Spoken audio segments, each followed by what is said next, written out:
대선 후보는 그냥 결정된 거예요. 2명이 붙어요. 그럼 인맥주는 이제 더 이상 중요하지 않다니까요.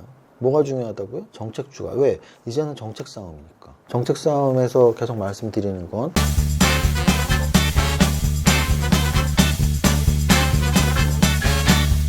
대표님, 보혜 씨였어. 왜 뭐 들고 계세요? 나 사실 방금 전에 막 핵소름 돋았어. 핵소름이란 말 쓰나? 소름 엄청 돋았어. 이게 내 책상에 있는 명함꽂이거든. 이렇게 손님 들어오면 명함 하나씩 편하게 드리려고 책상 앞에 해놨는데 가만히 이걸 오늘 보다 보니까 이걸 싹 빼니까 이렇게 남더라고. 이거 가만히 보면 뭐 요즘 유행하는 거 생각나지 않아? 오징어 게임? 오징어 게임. 오징어 게임이 동그라미, 세모, 네모잖아. 내가 이 명함꽂이를 2년 전에 받았는데 지금 소름 왜 끼쳤냐면 그분이 나한테 딱지 먹기를 하자 그랬거든? 소름 안 끼쳐? 여기까지 설정샷 끝나고 이제 수업 들어갑니다.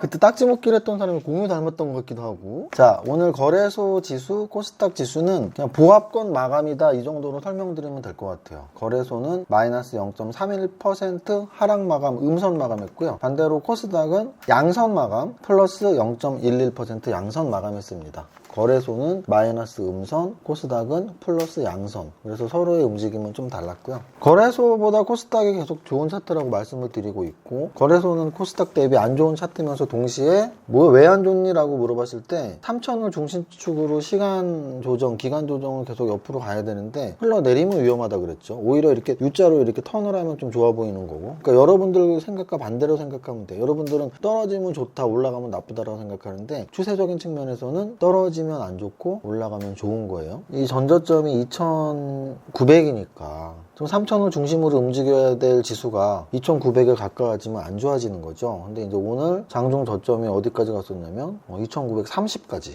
마이너스 1%까지 빠졌었습니다. 그래서 이거 좀 불안하다 싶었는데 그나마 다행스럽게 아랫꼬리를 길게 만들고 종가는 그래도 보합권 가깝게 끌어올려서 폭락은 면했다. 하지만 끝난 건 아니죠. 최근의 차트를 보면 음선의 개수가 많고 힘이 없어요. 음선의 개수가 많다는 건 미국 증시 상승 때문에 갭상승이 나왔지만 갭상승을 지키지 못한다는 얘기거든요. 그래서 좀 힘이 없는 장세다라는 건 오늘도 확인이 된 상태. 이 정도까지 지수에 대한 설명드리고, 지수보다 종목이 좀 중요한 시기였는데 오늘 차트를 보면서 이번 주는 종목보다 지수가 좀 더 중요할 수 있다. 왜냐면 둘 중에 하나 패턴이 나올 것 같아요. 전저점 붕괴 패턴이 나오던지 아니면 전저점에서 지지받는 쌍바닥 패턴이 나오던지 그 둘 중에 하나의 패턴이 이번 주에 완성이 되기 때문에 잘 지켜보셔야 될 것 같습니다. 전저점 2,900 돌파, 하향 돌파하면 굉장히 또 급락 분위기가 조성되는 거고요. 반대로 2,900 안 깨고 이렇게 잘 버텨서 3,000 이상으로 다시 들어 올리면 야, 쌍바닥 찍은 거 아니야 하면서 투자 심리가 좀 호전되니까 지수를 좀 지켜볼 필요가 있습니다. 그 다음 거래소 전체 종목들 중에서 시가총액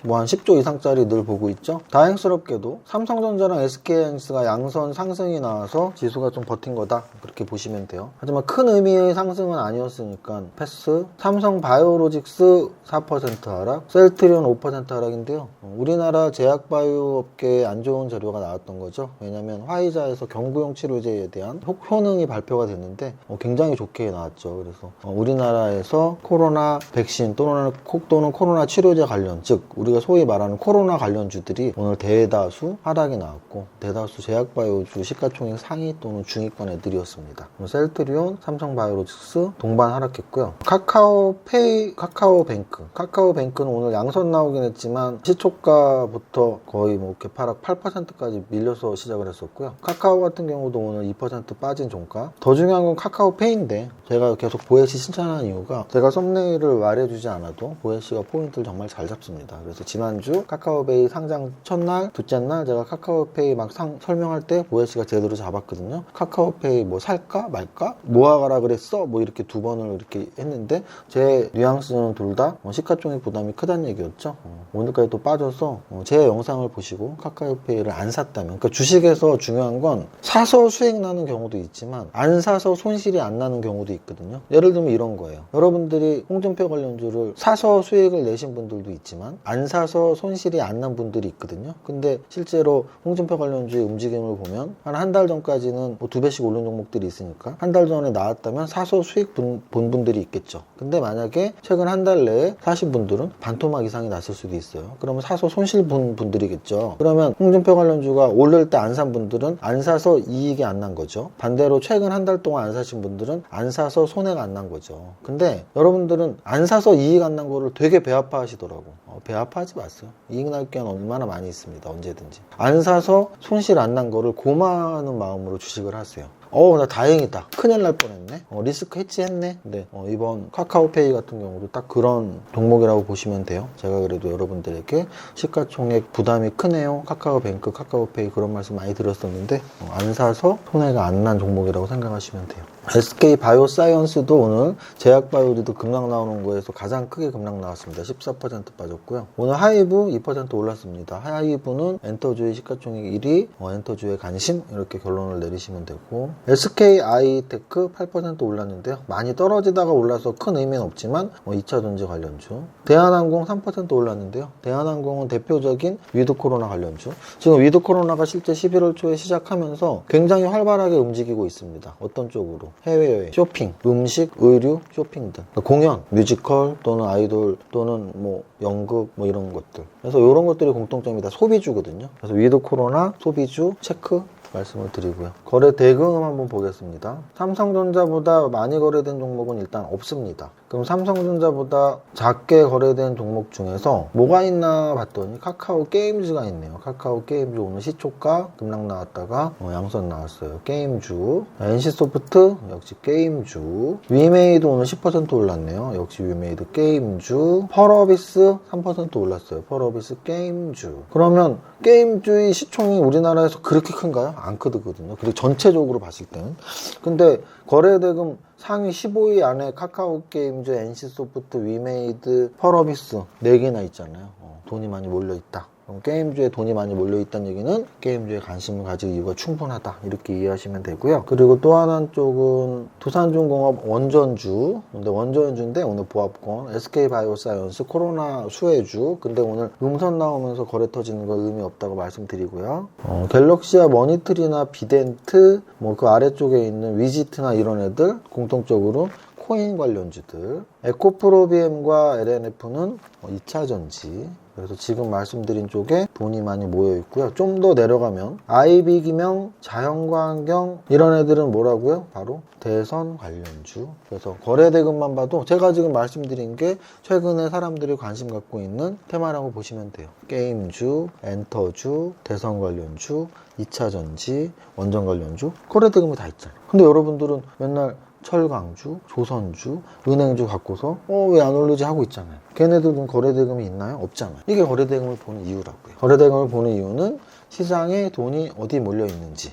나는 명품 절대로 안 사. 나는 백화점이나 이마트 안 가고 노브랜드만 가서 사. 그러면은 브랜드 없는 것만 싸게 사는 버릇을 주식시장에서도 연결을 시키면 이런 몰려있는데 안 가겠죠. 근데 반대로 나는 사람들이 관심 있어하는 브랜드 나도 써보고 싶어. 이런 분들은 거래대금 많은 곳에서 놀고 있겠죠. 그러면 우리는 주식을 왜 한다고요?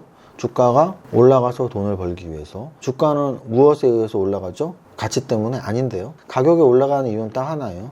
수요와 공급의 법칙에 의해서 올라갑니다. 수요와 공급의 법칙에서 가격이 어떤 상태에서 올라가죠? 수요가 늘거나 공급이 줄었을 때. 그럼 주식에서 수요가 는다는 얘기는 뭐예요? 많은 사람들이 갖고 싶어 할 때. 그게 바로 거래대금이라고요. 이게 얼마나 간단합니까? 아니, 제 말은 뭐냐면 주식시장보다 훨씬 이전에 애덤 스미스가 국부론에서 말했단 말이에요. 보이지 않는 손, 가격. 자본주의 핵심인 시장경제에서 가격은 시장경제를 유지하는 수단이에요. 그 가격을 보이지 않는 손에 의한 조절 기능이라고 했는데 가격이 무엇에 움직인다고요? 수요와 공급에 의해서. 그러면 주가는 뭐예요? 주식의 가격. 주식의 가격은 무엇에 의해서 움직인다고요? 수요와 공급에 의해서. 주식의 수요가 늘어난 건 무엇으로 확인할 수 있어요? 거래대금이 늘어났다는 거. 요 논리 흐름을 정확히 기억하셔야 돼요. 자, 그 다음 등락 현황 한번 볼게요. 등락 현황 보면 오늘 거래소 500개 오르고 350개 떨어졌고 코스닥 700개 오르고 600개 떨어졌어요. 그래서 지수 보합권인 거 치고 등락 비율이 나쁘지 않습니다. 이렇게 말씀드리면 되고, 등락 현황 보면 등락 현황에서 뭐 웹스, 신원종합 개발 이런 것들은 제가 지난주 금요일 날 정확히 예측한 대로 움직였다고 보시면 돼요. 뭐냐면 웹스가 건자재고 신원종합 개발이 건설주죠. 그래서 결국은 대선 후보가 결정이 됐잖아요. 그러니까 여러분들이 이 흐름들을 정확히 기억하셔야 돼요. 제가 금요일 날 장중시장에 뭐라고 썼냐면, 어차피 오늘 국민의힘 후보가 윤석열 후보 또는 뭐 홍준표 후보로 결정될 거고, 또는 민주당 후보는 이재명 후보로 이미 결정됐고, 그러면 이제 금요일 이후에는 대선 후보는 그냥 결정된 거예요. 두 명이 붙어요. 그럼 인맥주는 이제 더 이상 중요하지 않다니까요.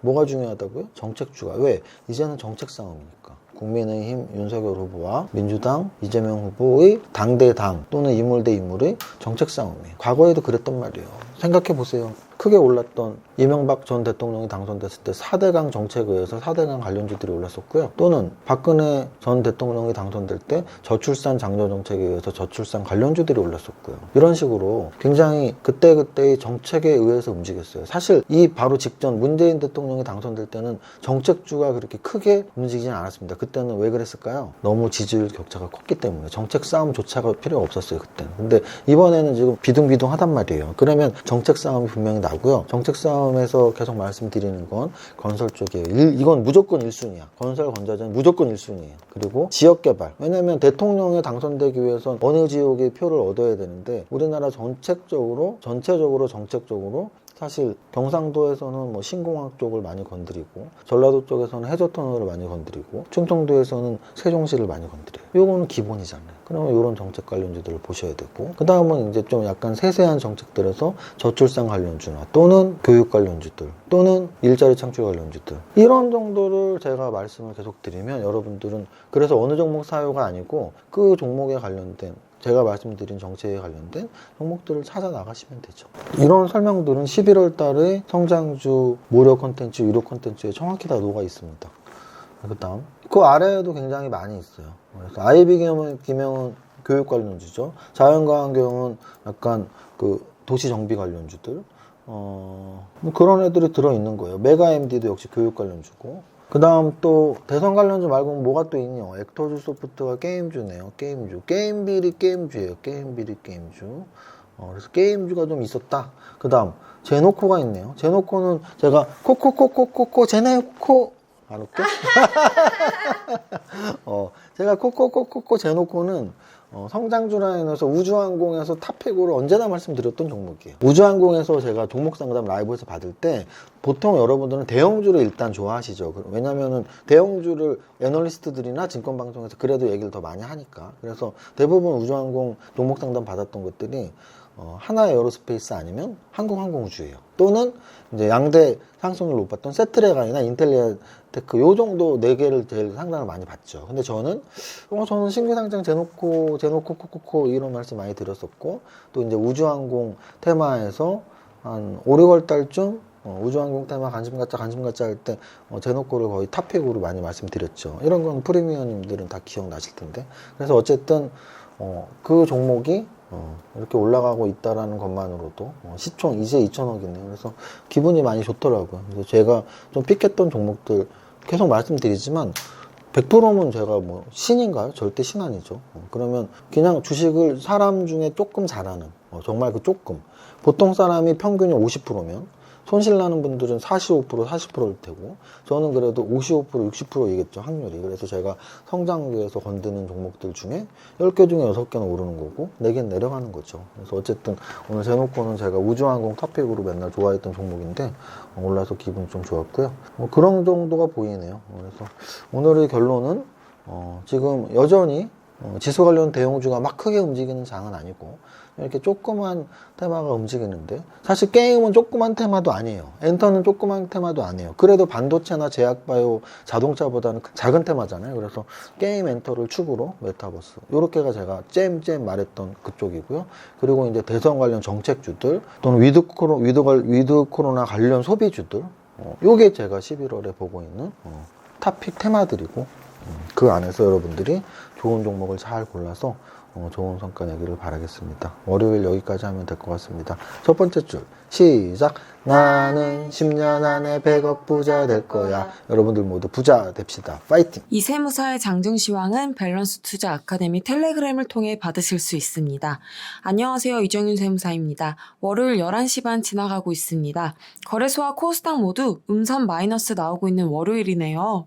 거래소는 마이너스 0.9%, 코스닥은 마이너스 0.7%이며 현재 중심축으로 봤던 거래소 3,000포인트, 코스닥 1,000포인트에서 조금씩 더 흘러내리고 있는 상태입니다. 3,000포인트에서 흘러내리면 저점 매수가 아니고 전저점 붕괴에 대한 두려움이 커지는 구간이니 조심하셔야 한다고 말씀드리고 있는데 딱 그 구간입니다. 전저점을 붕괴할지 전저점을 지키고 단기 쌍바닥을 찍을지 지켜봐야 할 중요한 순간이네요. 이번 주가 선물 옵션 만기 주간이라 지수 변동성이 나올 수 있으니 이번 주는 종목의 움직임보다 지수의 움직임을 조금 더 자세히 체크하면 좋겠네요.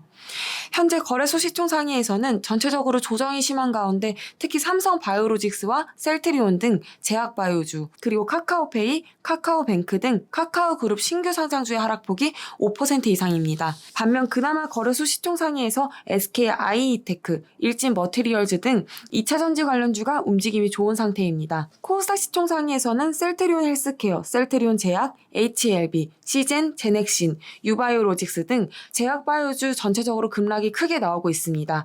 반면 펄어비스, 위메이드, 컴투스 등 게임주와 CJ ENM, 3대 기획사 등 엔터주, 그리고 파라다이스 등 위드 코로나 관련주의 움직임이 좋네요. 이번 11월 탑픽 8 테마주가 제가 좋아하는 제약바이오주가 왜 없는지, 게임 멘터를 왜 앞에 배열했는지 의미를 생각해 보시면 됩니다. 전체 종목을 보면 웹스, 신원종합개발, IB기명, 자연과 환경, 계룡건설, 메가MD 등 오늘 전반적으로 대선 관련주, 특히 인맥주가 아닌 정책주의 상승세가 완벽히 나오고 있네요.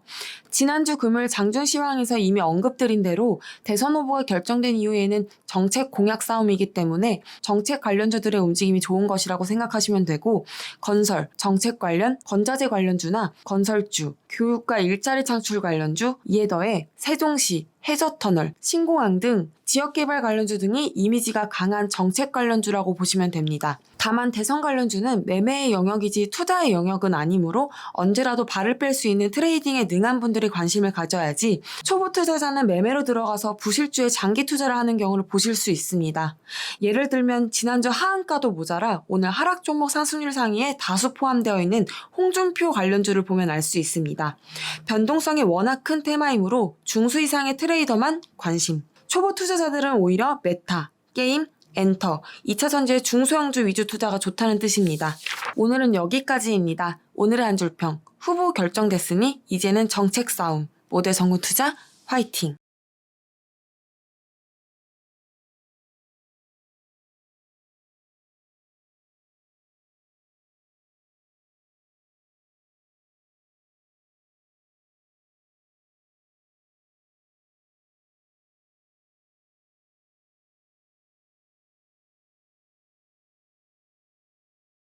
아, 윤호님 잘 만났어요. 주식하죠? 네, 하죠. 아, 저 종목 좀 추천해주세요. 추천받은 종목이 다 씹어래요. 맨날 종목 추천만 받으니까 그런 거 아니에요. 그럼 어떡해요? 종목 선정 멘토링 평생 해주는데 알려줄까요? 그런 데가 있어요? 밸런스 투자 아카데미로 함께 가봐요. 좋아요.